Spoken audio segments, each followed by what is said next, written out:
അനുദിനമുള്ള തുടർച്ചയായ വിശുദ്ധ ബൈബിൾ വായനയിലേക്ക് നമുക്ക് കടക്കാം. വിശുദ്ധ ലൂക്ക അറിയിച്ച നമ്മുടെ കർത്താവായ ഈശോ മിശിഹായുടെ പരിശുദ്ധ സുവിശേഷം 12-ാം അധ്യായം 22 മുതലുള്ള വാക്യങ്ങളാണ് ഇന്ന് നാം ശ്രവിക്കുവാൻ പോകുന്നത്. വീണ്ടും അവൻ ശിഷ്യരോട് അരുളിച്ചെയ്തു, അതിനാൽ ഞാൻ നിങ്ങളോട് പറയുന്നു, എന്ത് ഭക്ഷിക്കും എന്ന് ജീവനെപ്പറ്റിയോ എന്ത് ധരിക്കും എന്ന് ശരീരത്തെപ്പറ്റിയോ നിങ്ങൾ ആകുലരാകേണ്ട. എന്തെന്നാൽ ജീവൻ ഭക്ഷണത്തിനും ശരീരം വസ്ത്രത്തിനും ഉപരിയാണ്. കാക്കകളെ നോക്കുവിൻ, അവ വിതയ്ക്കുന്നില്ല, കൊയ്യുന്നില്ല, അവയ്ക്ക് കലവറയോ കളപ്പുരയോ ഇല്ല. എങ്കിലും ദൈവം അവയെ പോറ്റുന്നു. പക്ഷികളെക്കാൾ എത്രയോ വിലപ്പെട്ടവരാണ് നിങ്ങൾ.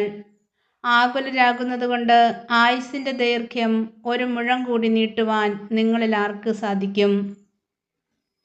ഏറ്റവും നിസ്സാരമായ ഇതുപോലും ചെയ്യുവാൻ നിങ്ങൾക്ക് കഴിവില്ലെങ്കിൽ മറ്റുള്ളവയെപ്പറ്റി ആകുലരാകുന്നത് എന്തിന്? ലില്ലികളെ നോക്കുവിൻ, അവ നൂൽ നൂൽക്കുകയോ വസ്ത്രം നെയ്യുകയോ ചെയ്യുന്നില്ലല്ലോ. എങ്കിലും ഞാൻ നിങ്ങളോട് പറയുന്നു, സോളമൻ പോലും അവൻ്റെ സർവ്വമഹത്വത്തിലും അവയിൽ ഒന്നിനെപ്പോലെ അലങ്കൃതനായിരുന്നില്ല.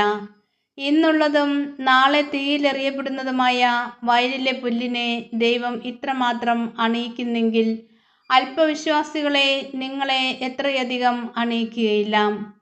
എന്തു തിന്നുമെന്നോ എന്ത് കുടിക്കുമെന്നോ അന്വേഷിക്കേണ്ട, ആകുലചിത്തരാവുകയും വേണ്ട. ഈ ലോകത്തിൻ്റെ ജനതകളാണ് ഇതെല്ലാം അന്വേഷിക്കുന്നത്. നിങ്ങൾക്ക് ഇതെല്ലാം ആവശ്യമാണെന്ന് നിങ്ങളുടെ പിതാവിനറിയാം. നിങ്ങൾ അവിടുത്തെ രാജ്യം അന്വേഷിക്കുവിൻ, ഇവയെല്ലാം അതോടൊപ്പം നിങ്ങൾക്ക് ലഭിക്കും. ചെറിയ അജഗണമേ, ഭയപ്പെടേണ്ട. എന്തെന്നാൽ നിങ്ങൾക്ക് രാജ്യം നൽകുവാൻ നിങ്ങളുടെ പിതാവ് പ്രസാദിച്ചിരിക്കുന്നു. നിങ്ങളുടെ സമ്പത്ത് വിറ്റ് ദാനം ചെയ്യുവിൻ. പഴകിപ്പോകാത്ത പണസഞ്ചികൾ കരുതി വയ്ക്കുവിൻ. ഒടുങ്ങാത്ത നിക്ഷേപം സ്വർഗത്തിൽ സംഭരിച്ചു വയ്ക്കുവിൻ. അവിടെ കള്ളന്മാർ കടന്നു വരികയോ ചിതൽ നശിപ്പിക്കുകയോ ഇല്ല. നിന്റെ നിക്ഷേപം എവിടെയോ അവിടെ നിന്റെ ഹൃദയവും. ഈശോ മിശിഹായ്ക്ക് സ്തുതിയായിരിക്കട്ടെ.